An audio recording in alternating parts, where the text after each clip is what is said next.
सभी साधक व तंत्र के अभ्यासियों को मेरा नमस्कार। आज एक महत्वपूर्ण विषय पर चर्चा करेंगे। तंत्र साधना कब देती है उल्टे परिणाम। तंत्र के अंतर्गत अनेकों शक्तियों की साधनाएं आती हैं, चाहे वह याक्षिणी, योगिनी, जोगनी या अन्य कोई देवी देवता की साधना हो। यह साधनाएं हम सभी अपने जीवन में कभी न कभी करना चाहते हैं। इनका उद्देश्य या तो किसी परेशानी को समाप्त करना हो सकता है या फिर किसी देवी देवता के दर्शन प्राप्त करना भी हो सकता है। पर इन साधनाओं के दौरान क्या समस्याएं आ सकती हैं और क्यों, आज इस विषय पर ही चर्चा करेंगे।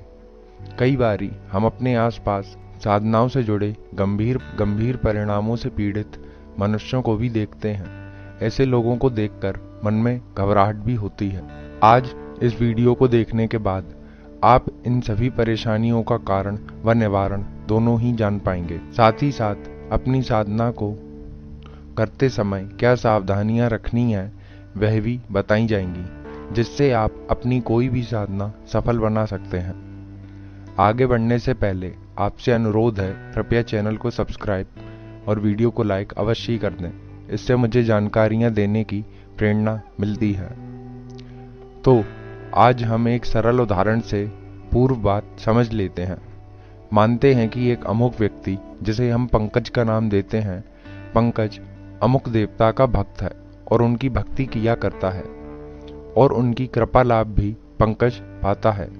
पर पंकज के मन में उस देवता के दर्शन प्राप्त करने की और वरदान या शक्तियां प्राप्त करने की इच्छा होती है। अब यहाँ दो संभावनाएं हो सकती हैं। पहली कि पंकज अपनी मर्जी के मुताबिक या किसी किताब या नेट पर जानकारी लेकर साधना शुरू करता है।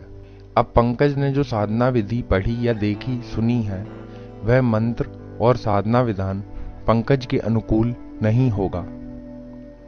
तब पंकज को साधना के उल्टे परिणाम मिल सकते हैं, या यह भी संभव है कि विधि गलत होने से कोई परिणाम ही ना हो। यहाँ दोनों स्थितियों में पंकज जिस देवता की साधना कर रहा था उनके प्रति प्रश्न करेगा और विपरीत परिणाम मिलने पर संभव है कि वह साधना क्षेत्र ही छोड़ दे और उसके मन में श्रद्धा भी कम हो जाए।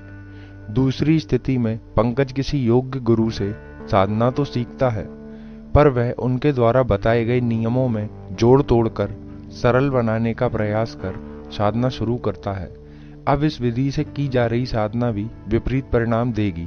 यहाँ दोनों स्थितियों में यह रहस्य की बात है कि पंकज को विपरीत परिणाम देवता से प्राप्त नहीं हुए, बल्कि उल्टी सीधी साधना विधि अपनाने से प्राप्त हुए हैं। इसलिए जब भी आप किसी भी साधना को करने का निर्णय करें, तब सबसे पहले उस साधना की बारीकियों को जानने वाले किसी योग्य व्यक्ति या गुरु से व्यक्तिगत रूप से अपने अनुकूल साधना विधि मंत्र आदि का चुनाव करवा लें और पूर्ण नियमों को समझते हुए पालन कर ही साधना करें।